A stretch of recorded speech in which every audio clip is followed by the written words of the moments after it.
बिस्मिल्लाहिर्रहमानिर्रहीम अस्सलाम वालेकुम and welcome back to my channel. आज हम आपके साथ शेयर करेंगे कीमे वाले बन कबाब की रेसिपी।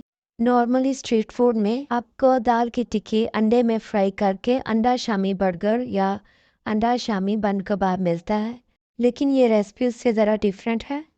ये एक ब्रंच रेसिपी है। अगर आप संडे को कुछ नया और डिफरेंट खाना चाहते हैं, कुछ मज़ेदार खाना चाहते हैं, तो ये वाली बन कबाब की रेसिपी ट्राई करें। तो आइए बनाना स्टार्ट करते हैं।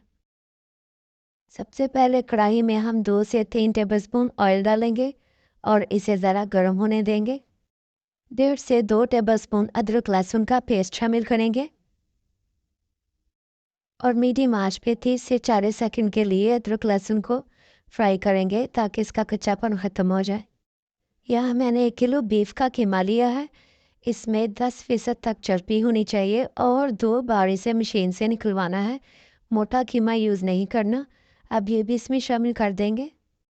कीमे को अदरक लहसुन के साथ अच्छे से मिक्स करेंगे और 2 से 3 मिनट तक पकाएंगे कि इसका थोड़ा सा कलर चेंज हो जाए। अब देखें कीमे का कलर वाइट हो गया, थोड़ा सा चेंज हो गया। अब हम इसमें प्याज शामिल करेंगे। यहाँ मैंने 3 अदद बड़े साइज़ के प्याज लिए थे, जिन्हें इस तरह से स्लाइसेस में काट लिया है।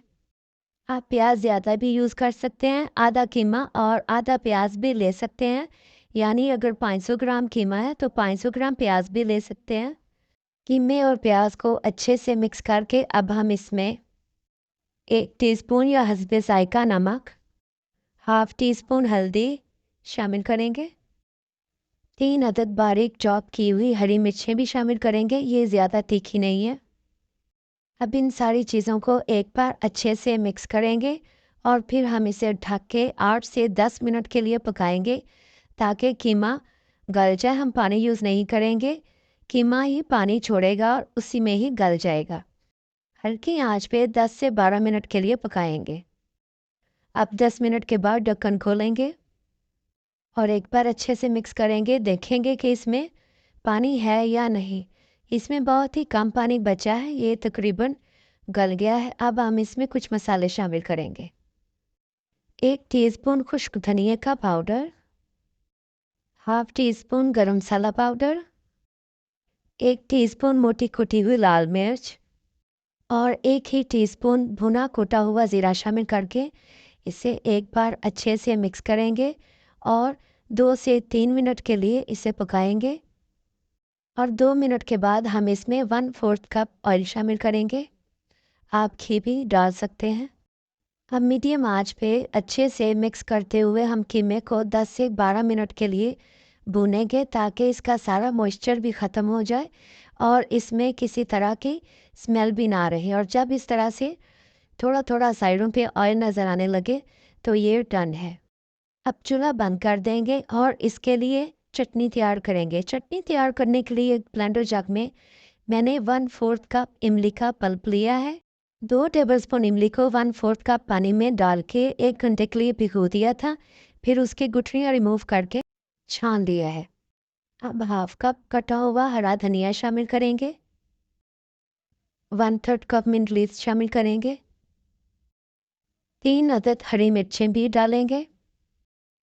2 अदद लहसुन के जवे, हाफ टी स्पून नमक, 1 टीस्पून मोटा कूटा हुआ ज़ीरा, 1 टीस्पून मोटी कुटी हुई लाल मिर्च और आधा कप पानी शामिल करके इन सारी चीज़ों को अच्छे से ग्राइंड करके हरी चटनी तैयार कर लेंगे। यहाँ मैंने ग्राइंड करके हरी चटनी तैयार कर ली है और आप इसे एक बाउल में निकाल लेंगे।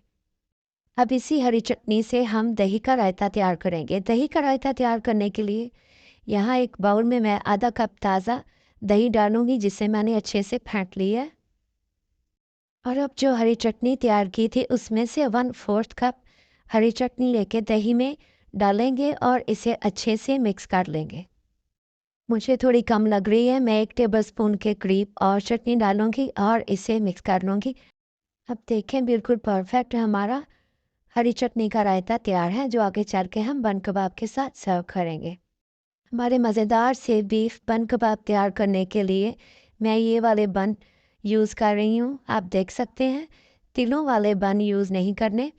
अब मैं इसे सेंटर से काट लूँगी इस तरह से, इजीली कट जाएगा। ये देखें, ये इस तरह से काट के मैं सारे रेडी कर लूँगी।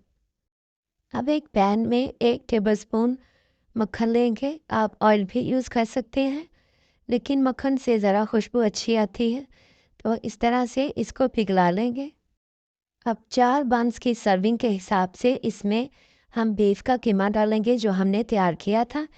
मैंने तकरीबन 3.5 सर्विंग स्पून लिए हैं। अब इसे मक्खन के साथ 1 से 2 मिनट के लिए अच्छे से फ्राई कर लेंगे और फिर कीमा इस तरह से पैन के सेंटर में इकट्ठा करेंगे। और यहाँ तकरीबन 1 कप के करीब मैंने श्रेडेड मोज़रेला चीज़ ली है। इसे कीमे के सेंटर में बिल्कुल इस तरह से अच्छे से फैला देंगे और ढक के इसे मेल्ट होने देंगे।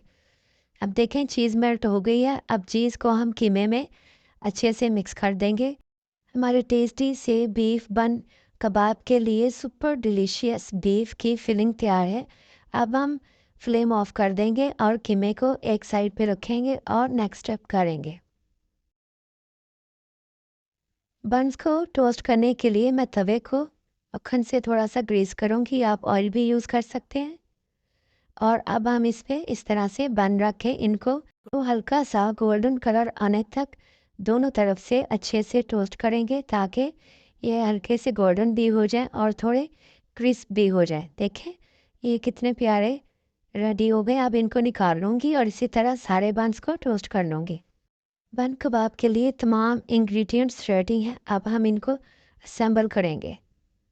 एक बन लेंगे और इसके निचले हिस्से पे जो हमने दही का रायता तैयार किया था पहले वो 2 टेबलस्पून के करीब अप्लाई करेंगे। उसके ऊपर थोड़ी सी हरी चटनी जितना आप पसंद करें उतनी ले सकते हैं, वो फैला लेंगे और बन के ऊपर वाले हिस्से में हम केचप लगाएंगे अच्छे से, तकरीबन 1.5 से 2 टेबलस्पून।